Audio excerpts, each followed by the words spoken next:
بسم اللہ الرحمن الرحیم۔ آج کی ویڈیو میں ہم آپ کو بتائیں گے کہ سجدہ سہو کن کن چیزوں میں کیا جاتا ہے۔ سجدہ سہو واجب کے چھوٹ جانے پر کیا جاتا ہے۔ واجب کسے کہتے ہیں؟ جس چیز کا نماز میں ادا کرنا ضروری ہے، بھولے سے چھوٹ جانے پر سجدہ سہو کر لینے سے نماز درست ہو جاتی ہے۔ نماز میں 14 واجبات ہیں۔ نمبر 1، فرض نمازوں کی پہلی 2 رکعتوں کو قرات کے لیے مقرر کرنا۔ نمبر 2، فرض نمازوں کی تیسری اور چوتھی رکعت کے علاوہ تمام نمازوں کی ہر رکعت میں سورہ فاتحہ پڑھنا۔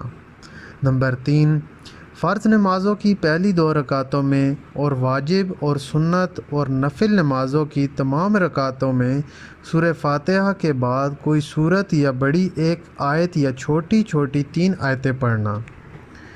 نمبر 4، سورہ فاتحہ کو سورت سے پہلے پڑھنا۔ نمبر 5، قرات اور رکوع میں اور 2 سجدوں اور 2 رکعتوں میں ترتیب قائم رکھنا۔ نمبر 6، قوما کرنا یعنی رکوع سے اٹھ کر سیدھا کھڑا ہونا۔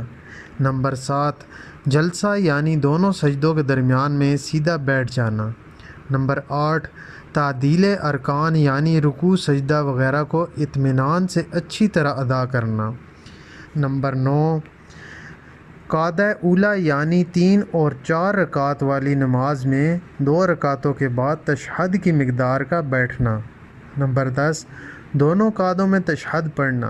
نمبر 11، امام کو نماز مغرب، فجر، عشاء، جمعہ، عیدین، تراویح اور رمضان شریف کے وتروں میں آواز سے قرات کرنا اور ظہر، عصر وغیرہ نمازوں میں آہستہ پڑھنا۔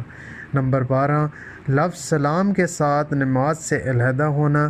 نمبر 13، نماز وتر میں قنوت کے لیے تکبیر کہنا اور دعائے قنوت پڑھنا۔ نمبر 14، دونوں عیدوں کی نماز میں زائد تکبیریں کہنا۔ مزید ایسی ویڈیوز کے لیے ہمارے چینل کو سبسکرائب کریں اور بیل آئیکن کو پریس کریں تاکہ فیوچر میں بھی آپ ایسی اچھی ویڈیوز دیکھ سکیں۔